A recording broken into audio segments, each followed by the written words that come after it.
Baik, Assalamualaikum warahmatullahi wabarakatuh.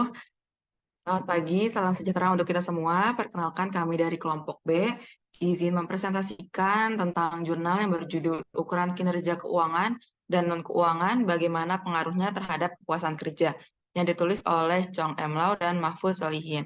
Kami sebelumnya perkenalkan, nama saya Zulfiranti Amalin Nur Fauzia dengan NIM PMM 22000035. Saya bersama teman-teman saya. Yang pertama ada M. Hairun Najmi Ali dengan NIM C1C019144, Faiza Eka Fardani dengan NIM PMM 22000039, Salsabila Nur Syafana dengan NIM PMM 22000099, dan Santi Anggraini yang dengan NIM PMM 22000100. Ya, langsung aja yang pertama tujuan dari penelitian ini. Yang pertama yaitu menyelidiki apakah penerapan ukuran non-finansial untuk evaluasi kinerja manajerial dikaitkan dengan kepuasan kerja. Dan jika demikian, apakah hubungan ini tidak langsung? Secara khusus, ia berhipotesis bahwa penggunaan ukuran non-keuangan dalam evaluasi kinerja manajerial berhubungan positif dengan kepuasan kerja. Yang kedua, untuk memastikan apakah proses penerapan ukuran non-keuangan untuk evaluasi kinerja manajerial serupa atau berbeda dari yang timbul dari penerapan ukuran keuangan yang lebih tradisional. Yang ketiga, yaitu memastikan apakah bobot relatif yang diberikan pada ukuran non-finansial dan ukuran finansial terkait dengan kepuasan kerja. Pertanyaan dari penelitian ini, yang pertama, apakah efek perilaku dari ukuran non-keuangan ini berbeda dari ukuran keuangan? Dan yang kedua, apakah efek ini dipengaruhi oleh kepentingan relatif dari ukuran non-keuangan dan ukuran-ukuran keuangan? Lalu kebaruan dari penelitian ini berupaya untuk mengatasi kesenjangan penggunaan ukuran kinerja non-keuangan atau konsep itu keuangan dan non-keuangan. Dalam mempelajari hubungan antara ukuran kinerja dan perilaku manajerial, penelitian ini juga akan menyelidiki efek intervening dari dua variabel yang diidentifikasi dalam penelitian sebelumnya. Lalu kontribusinya, penelitian ini berkontribusi pada area penting dengan mempelajari keadilan prosedural dalam konteks ukuran non-finansial dan ukuran finansial. Yang selanjutnya akan dijelaskan oleh rekan saya. Selanjutnya ada grand teori. Yang pertama, ukuran kinerja dan kepuasan kerja. Beberapa ukuran umum untuk perspektif ini mencakup waktu produksi, varian efisiensi, dan tingkat kerusakan.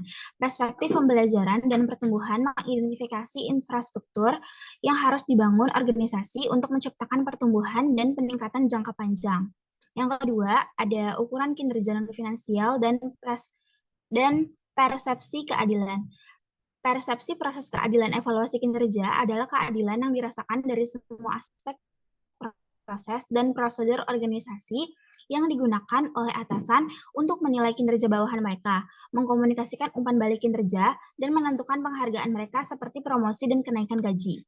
Yang ketiga, keadilan prosedural dan kepuasan kerja. Studi awal tentang keadilan prosedural dikaitkan dengan karya Thibaut dan Walker yang mengemukakan bahwa persepsi keadilan dalam prosedur dalam pengaturan hukum berhubungan positif dengan peningkatan kepuasan. Studi selanjutnya berpendapat bahwa prosedur keadilan merupakan penentu penting dari keadilan yang dirasakan di hampir semua lokasi keputusan. Yang keempat, evaluasi kinerja berbasis ukuran non-finansial dan kepercayaan pada supervisor. Studi kami menggunakan konsep kepercayaan serta instrumennya. Dia mengkonseptualisasikan kepercayaan sebagai kepercayaan atau keyakinan bawahan pada motif dan niat atasan sehubungan dengan hal-hal yang relevan dengan karir dan status bawahan dalam organisasi. Next slide.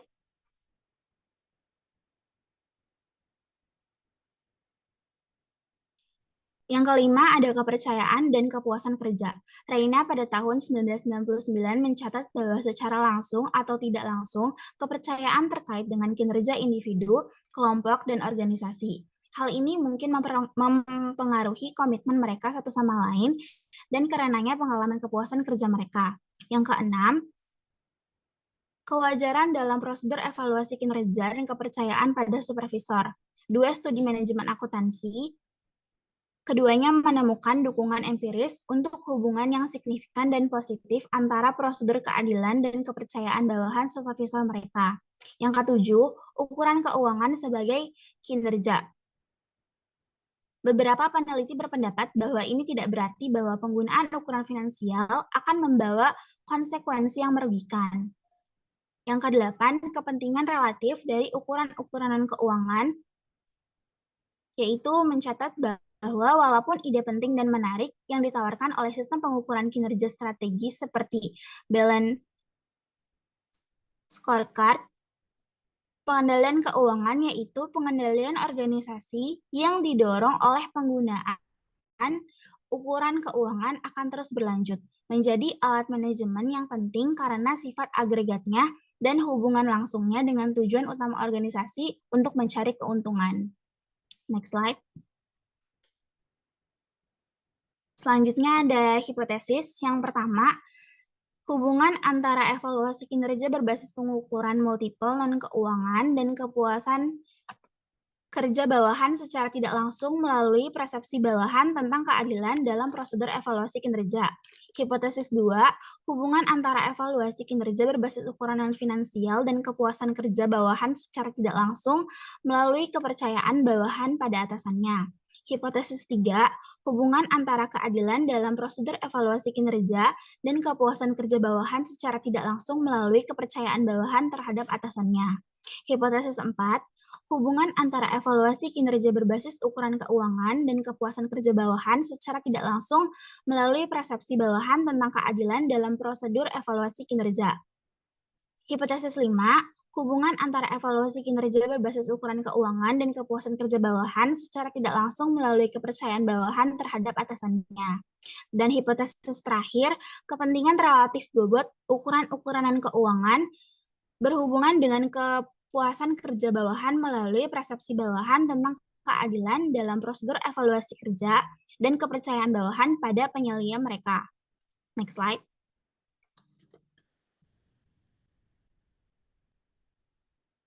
Metode yang digunakan dalam penelitian ini adalah metode kuantitatif. Untuk slide selanjutnya akan dijelaskan oleh rekan saya. Baiklah, di sini saya akan melanjutkan penjelasan yaitu tentang collecting data. Collecting data ini melakukan survei dengan menyebarkan ke kuesioner. Kuesioner versi bahasa Indonesia dikirimkan ke masing-masing responden yang dituju. 3 minggu setelah pengiriman awal, surat pengingat dikirim untuk memastikan bahwa tidak ada bias respon.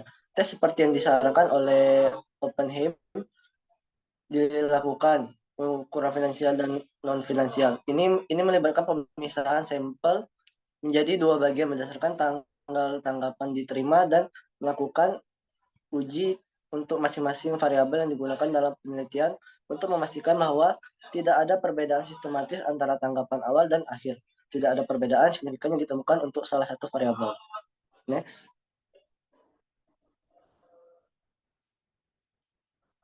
Selanjutnya ada populasi dan sampel. Sampel diambil dari manajer organisasi manufaktur yang terdaftar di Direktori Pasar Modal Indonesia. Penelitian ini memilih sektor manufaktur untuk dipelajari karena merupakan sektor terbesar, yaitu 52% yang tercantum dalam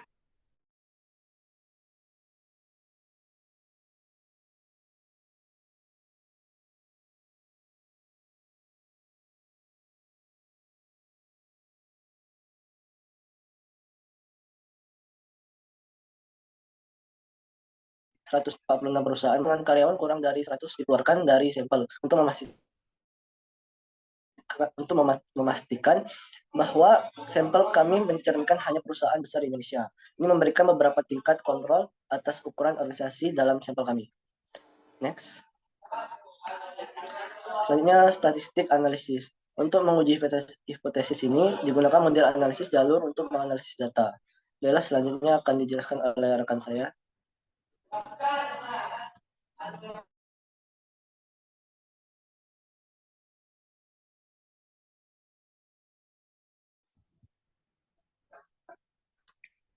Baik, selanjutnya hasil.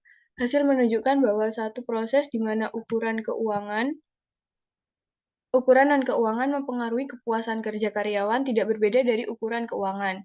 Dan 2, kepentingan relatif ukuran non-keuangan, ukuran keuangan tidak memiliki pengaruh signifikan terhadap kepuasan kerja karyawan. Kedua, untuk 17 item non-keuangan, hasil analisis non-faktur menunjukkan bahwa semua kecuali 2 item dimuat secara memuaskan ke dalam perspektif yang diharapkan. Fakta pemuatan lebih besar dari 0,5, nilai eigen lebih besar dari 1. 2 item, pangsa pasar dan biaya perbaikan garansi tidak dimuat secara memuaskan ke dalam perspektif pelanggan yang diharapkan. Oleh karena itu, mereka dikeluarkan dari analisis lebih lanjut. Yang ketiga, tingkat kepercayaan bawahan terhadap atasannya diukur dengan menggunakan instrumen yang dikembangkan oleh Reid pada tahun 1962 dan selanjutnya digunakan oleh Hopwood pada tahun 1972 dan Otley pada tahun 1978 dan Ross pada tahun 1994. Instrumen 4 item 5 poin meminta responden untuk menilai sejauh mana 1. Atasan mereka memanfaatkan peluang untuk memajukan kepentingan responden mereka. Kedua, responden merasa bebas untuk membicarakan masalahnya dengan atasannya tanpa takut membahayakan posisinya. 3. Responden merasa yakin bahwa atasannya selalu memberikan informasi yang lengkap dan terus terang tentang hal-hal yang mungkin menjadi perhatian mereka. Dan yang keempat, responden mempercayai atasan mereka telah bertindak dengan cara yang dapat dibenarkan ketika atasan mereka membuat keputusan yang tampaknya bertentangan dengan kepentingan responden. Hasilnya menunjukkan bahwa hanya satu fokus dengan nilai eigen lebih besar dari satu yang diekstrak.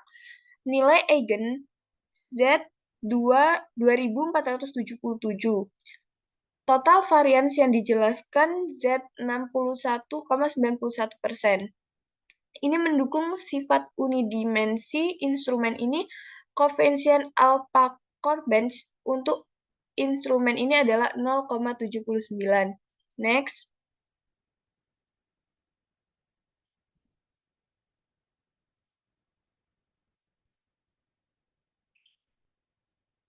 Next slide.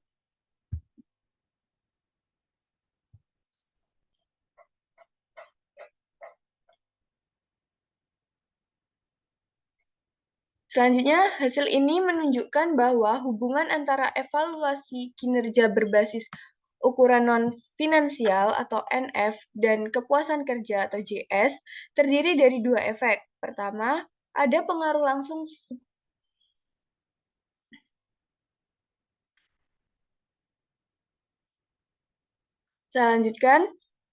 Kedua, ada pengaruh tidak langsung sebesar 0,164 seperti yang dihitung di atas, yang selanjutnya dapat didekomposisi menjadi porsi yang disebabkan oleh keadilan dalam prosedur 0,076, dan porsi yang disebabkan oleh kepercayaan 0,025C0, 063Z0, 088 berdasarkan kriteria Bartol 1983 P809. Efek tidak langsung ini bermakna karena melebihi ambang batas absolut sebesar 0,05 korelasi urutan 0 antara penggunaan ukuran non-finansial dan kepuasan kerja menjadi efek langsung dan efek tidak langsung berdasarkan hasil tersebut. Hipotesis H1 dan keduanya terdukung. Selanjutnya, hasil ini menunjukkan bahwa hubungan antara evaluasi kinerja berbasis ukuran non-finansial atau NF dan kepuasan kerja JS terdiri dari 2 efek. Pertama, ada pengaruh langsung sebesar 0,072 seperti yang dilihat pada gambar 2. Kedua, ada pengaruh tidak langsung sebesar 0,164 seperti yang dihitung di atas yang selanjutnya dapat didekomposisi menjadi porsi yang disebabkan oleh keadilan dalam prosedur 0,076 dan porsi yang disebabkan oleh kepercayaan. Berdasarkan kriteria Bartol 1983 P809, Efek tidak langsung itu bermakna karena melebihi ambang batas absolut 0,05. Hipotesis H3 yang menyatakan bahwa hubungan antara keadilan dalam prosedur evaluasi kinerja dan kepuasan kerja secara tidak langsung melalui kepercayaan pada atasan didukung. Hasil ini menunjukkan bahwa efek tidak langsung dari hubungan antara bobot relatif yang diberikan pada ukuran non-finansial FIS-A, ukuran finansial NF atau F, dan kepuasan kerja atau GF melalui keadilan dalam prosedur FP dan kepercayaan pada supervisor TR hanya 0,004, ini jauh di bawah ambang batas yang berarti 0,05. Selain itu, efek langsungnya juga hanya K0,009. Oleh karena itu, hipotesis H6 tidak didukung. Secara keseluruhan, hasil ini menunjukkan bahwa pengaruh bobot yang diberikan pada ukuran non-keuangan FIS-A, ukuran keuangan pada kepuasan kerja karyawan mungkin jauh lebih penting daripada yang diasumsikan sebelumnya. Baik, selanjutnya akan dilanjutkan oleh rekan saya.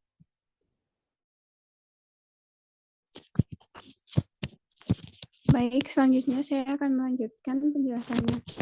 Selanjutnya ada kesimpulan atau conclusion. Sehubungan dengan model pengukuran non-finansial, hasil menunjukkan bahwa hubungan antara evaluasi kinerja berbasis pengukuran non-finansial dan kepuasan kerja tidak langsung dan dimediasi oleh keadilan dan dalam prosedur evaluasi kinerja dan kepercayaan pada supervisor.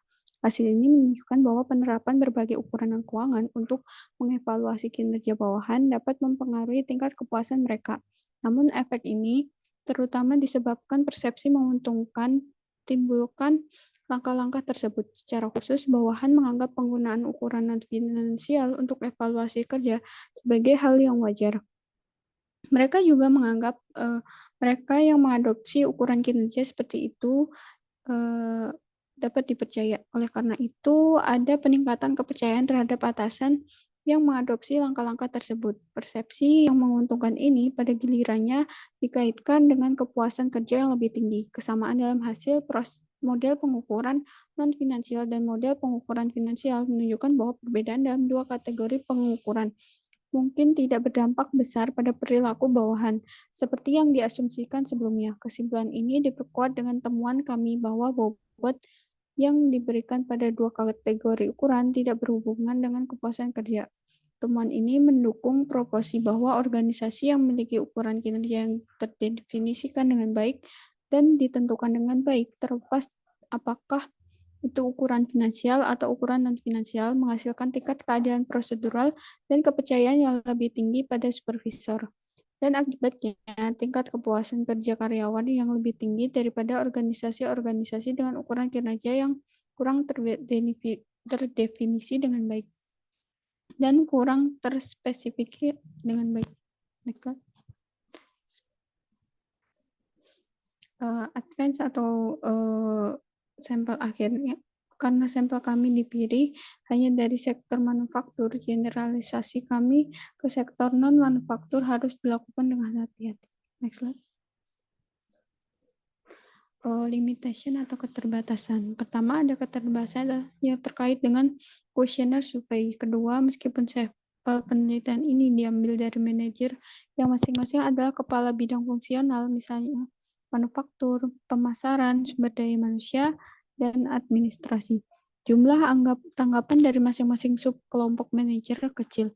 Misalnya jumlah total responden yang mengidentifikasikan dari mereka dengan jelas sebagai manajer manufaktur terlalu kecil untuk dilakukan analisis statistik yang berarti untuk sekelompok manajer ini. Oleh karena itu, analisis dilakukan untuk semua 70 manajer, bukan untuk masing-masing subkelompok. Misalnya dipilih hanya manajer manufaktur atau hanya manajer pemasaran. Selain itu, karena sampel kami dipilih dari organisasi berukuran besar dengan masing-masing lebih dari 100 karyawan, tidak jelas apakah hasil yang kami generalisasikan ke organisasi berukuran lebih kecil dengan masing-masing kurang dari 100 karyawan. Next slide. Sekian presentasi kami, kurang lebihnya mohon maaf. Wassalamualaikum warahmatullahi wabarakatuh.